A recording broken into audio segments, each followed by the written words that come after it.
Hello guys, my name is Andrew Deeter. I started Deeter Construction when I was 22. I'm now 36.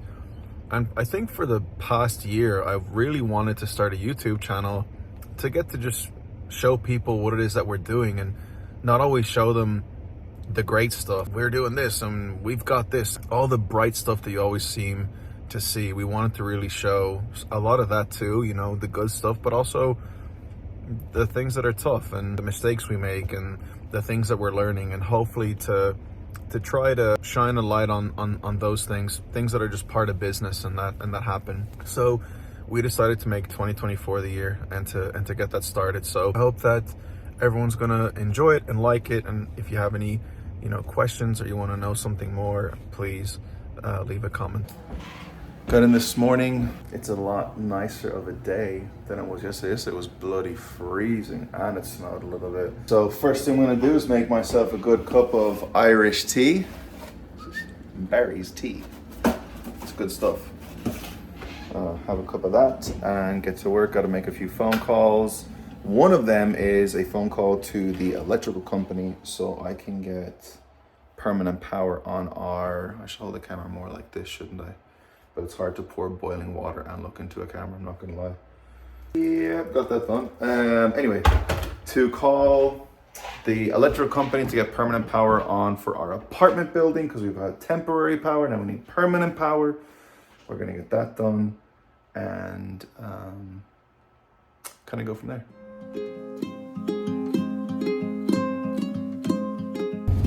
Okay, so continuing on, my plan is to try and show basically a week in the life, and to kind of just show you everything that we're going through, what we're trying to do, how we're trying to grow, the methods that we're using, and then little by little too to try and start meeting some of the people that work for us. And you know, I'd love to even try and get maybe a camera in one of their hands and kind of have them, you know, maybe record what they're up to and what they're doing, and so you can kind of see it from their perspective also. But at the moment, I'm on my way to meet with an architect and a couple of people that they're wanting to do a commercial space. It's going to be a new gym, so I'm on my way to go do that and talk with them and to see how can I help out and maybe give them any kind of guidance, you know, on their new project.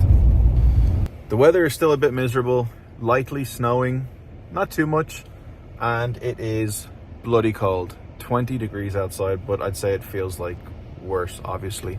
I wanted to stop by really quick. My guys are actually just cleaning up the inside of a job and trying to organize it a little bit. There wasn't really much that we could do on the outside of this project because of the weather.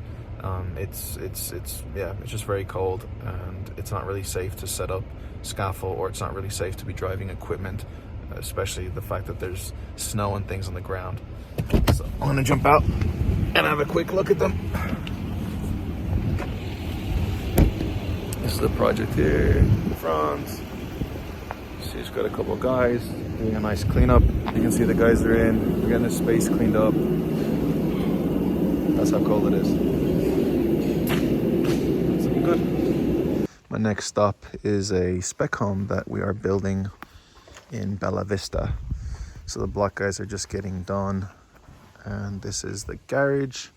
It's going to be the front porch area here and the house in here. So it's going to be built on a crawl space. And so right now the guys are just doing a bit of a cleanup. They're just after getting done with all the small little details, and we're throwing all the broken, as you can see them coming over the wall, all the broken blocks in here, because we'll backfill this with some red dirt and then gravel and get it compacted down. And then the driveway will come up from this level up here onto the road. I got here and I was wondering, like, who cut those trees? But then I see the markings and I think it was the electrical company came in and took out the 2 trees that I was actually trying to save, funny enough. But that's how it goes.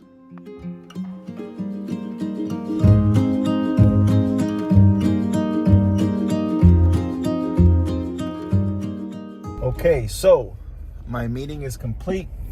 It was a pretty good one.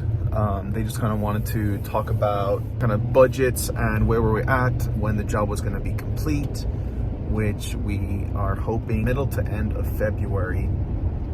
it does seem sometimes to get pushed. And I'll be honest with you, like, that kind of eats away at me, because I really do try and get a job done on time. I want to make sure everyone's happy and pleased, but just inevitably something happens. You know, on this particular job, we've had some issues with subcontractors, which it's tough. Everyone goes through it in the construction world.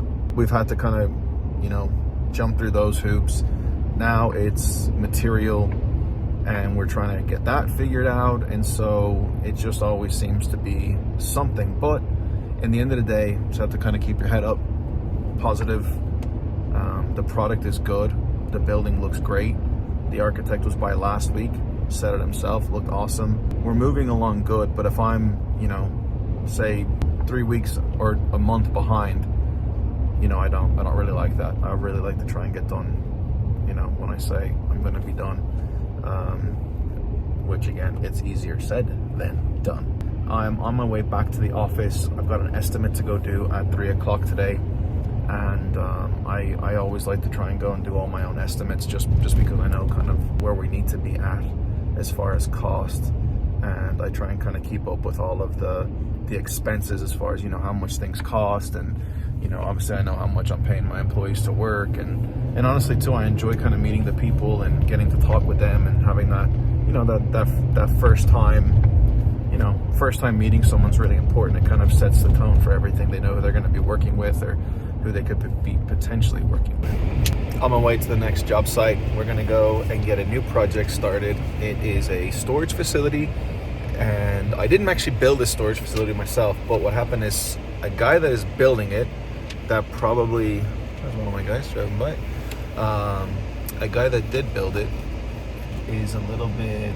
unaware of some of the rules kind of that you have to do when you're building a storage facility. And so there's a bunch of firewalls you have to put in place with these doors, and the doors have to be fireproof, and then the openers have to be, you know, fireproof rated, where if it gets so hot the door will close automatically. And that is the part of the job that we're doing for him. So we're going to go in and frame up these firewalls. It's got 3 layers of 5/8 drywall on each side, and put the doors in. So I'll kind of show you a little bit when we get there. All right, so this is the project I was just talking to you about. It's a storage facility. As you can see, all the storage buildings.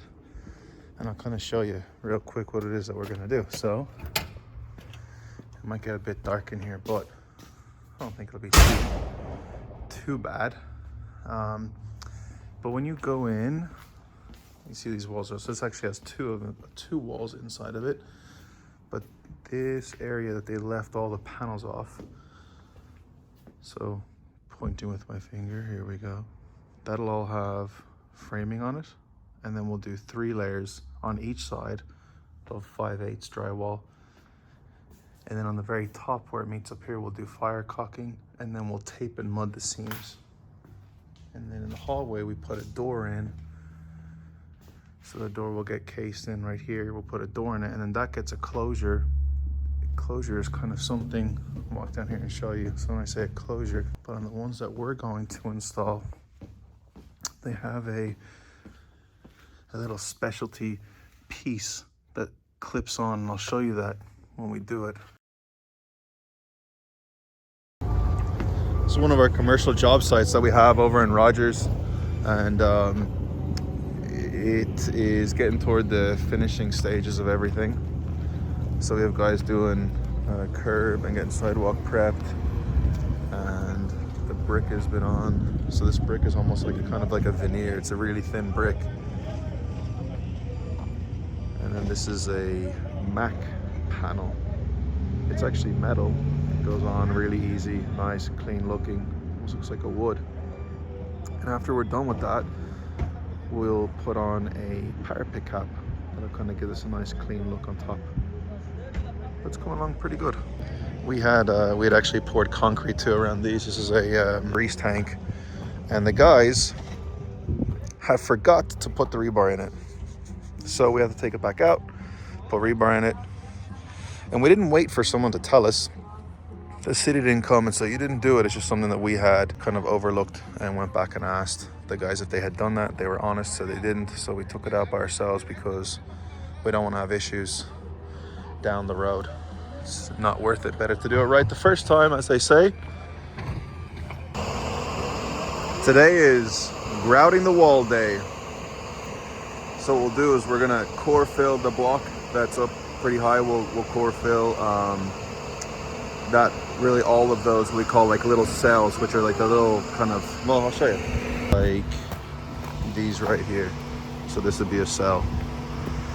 And so in the garage, which is this area where the guy's walking on right now, don't know how safe that is, but we'll fill all of them. That way we can backfill. And then on the back area, which is back down in here, we'll fill every 4 feet. And that way we have something to anchor our base plate to. And so that's what the guys are doing at the moment. Pump and SMG's providing the concrete. And our pump company today is addicted to concrete. I'm just leaving the house that we're building in Bella Vista. It's another little spec home. This will be my 3rd spec house that I've done. Every time definitely learning something new. The first 2 that we did, we actually pre-sold them, which like I don't really ever want to do that again. It ends up almost becoming, well, basically like a custom home, and then you're already dealing with customers, and in a sense it actually almost takes the joy out of just kind of building the house, you know, in a sense the way you want it, and then just selling it. And so but this one at the moment is just in the block phase, so they're grouting and filling all the block, and after that we'll let it sit for probably a day or 2 just to let that concrete kind of cure and set up, which even at that point really it won't be as hard as it can be. I think they normally say about 30 days. You know, obviously time, we're not gonna wait 30 days, so we will start to backfill and get everything kind of cleaned up around the job site. I do try and always keep things pretty clean, just because it helps with bringing in like different materials. So next it's going to be framing. Well, if the job site's a mess and there's block and there's mortar and there's pallets all over the place, well then it limits where we can kind of store things and keep things. And a lot of times the lots up here in Bella Vista, they're smaller anyway, and so you don't really have a bunch of space to work with. These guys will get out there and get it clean. But that being said, we have 70-something% chance of snow, I believe, coming in on tomorrow, Friday, and then I think it's going to rain on Monday and again on Tuesday. So that'll slow us down. We won't be out there doing anything, and then I'll try and probably wait a day or 2 for it to hopefully dry up a little bit so we can get a machine on there and start to clean up, because if you don't, then you just start putting stuff in when it's wet. Again, only makes a bigger mess. So yeah, that's kind of the update on the Bella Vista lot. So I've got a meeting to go to right now. I'm going to do that. I'm going to get back to the office, try and start sending some, or I don't really actually send the estimates. I'll normally put them together and then I give it into the ladies there at the office, and then she types it up really nice and gets it out to the customer. So I'm going to go back and get that done. Out on the job at the moment, I actually having a meeting with the architect who is back there. Boom, architect. And Thomas, who's our project manager. And at the moment what's going on is we think we may not have enough material actually to finish up on this project, and it should have been ordered in, but the supplier is now saying, well, it's not in Canada and it's not in our store. So we are trying to essentially scramble to kind of see, okay, what are we going to do, how are we going to fix this. The supplier is kind of telling us one thing and telling the architect something else, and so we're going to try and figure this out and see how can we kind of put this all together and come up with a plan.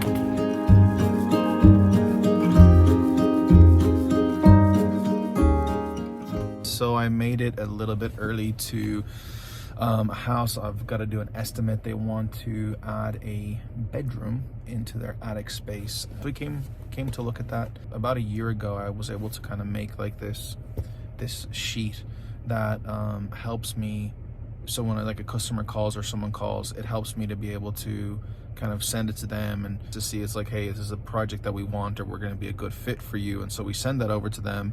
They fill it all out, you know, kind of like their budget, and if they've got plans, if they're working with someone, and a lot of the things that we kind of would like to know up front before we drive out. Because before we used to drive out sometimes, and you know, a customer, it's not to say anything mean, but like a customer kind of thinking like, oh, I've got $20,000, but realistically you're looking at like $100,000 project, and there's just really no way to kind of make that work. So we started doing that, and it's actually worked out really well for us so far.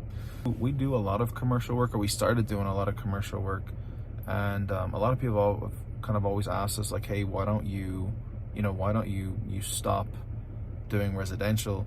The thing is, you know, since we started as a residential company, we've always kind of wanted to try and keep it in our books, because, you know, it's something that we do good at. People are often pretty happy with us, and, you know, obviously we make money doing it, and so it's something that we haven't really wanted to just kind of say we're not doing that anymore, because we get quite a lot of phone calls and recommendations for it. So I am waiting and call my wife and talk to her for a little bit, because a lot of times throughout the day we don't actually speak, because I'm always trying to either stay busy or doing something or talking with someone else. And so get to call her and talk to her for a little bit.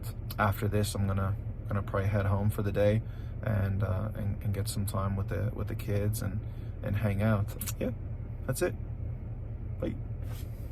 I got my estimate all done, and it was kind of cool. I didn't see on the very bottom there on my sheet, because we normally ask like, hey, how did you hear about us? But they actually heard about us from another client that we're doing a job for, and the guys are wrapping that up. It's like 99.9% done. They actually recommended us, so that's always a really great feeling, kind of to see that they, you know, we're doing something right, and that someone has recommended us. So it's a cool feeling to have that. We have a project that we've got to start the beginning of next week, and it's a commercial building. We did all the concrete for it, and we've got to spray the bottom of the footings with a product that seals it. And so I wanted to come in, because the guys were meant to get a gun for this machine. Machine's pretty cool. I'm trying to connect this so you have a look at it, see? It's a big old machine, and we can kind of spray everything with two hoses, so that way the guys can work good and they can get a lot done on one time, and they're not taking forever. And then we're missing one of the trailers, so that'll hopefully be back, and then we'll get that loaded and ready for next week. And I think sometimes that's what it's about, you know, just trying to be prepared and ahead of the game, and that way everything is not left for last minute, and then you're, you know, freaking out to try and get stuff done. It is about, what time is it? Nothing's working. My truck has a camera on, so it's 3 o'clock, and I am heading home. All my stuff done that I had to, my emails, checked on my jobs, talked to a lot of people. I'm gonna get home and hang out with the kiddos, and then they have tennis later on today. I'm gonna go to do that with them, and I'm actually really excited. I know a lot of people might be like, oh, you know, you gotta stay and work late. No, I'm good. If I can get home a little early and hang out with my kids and my wife, I am all about that. I'm all about that.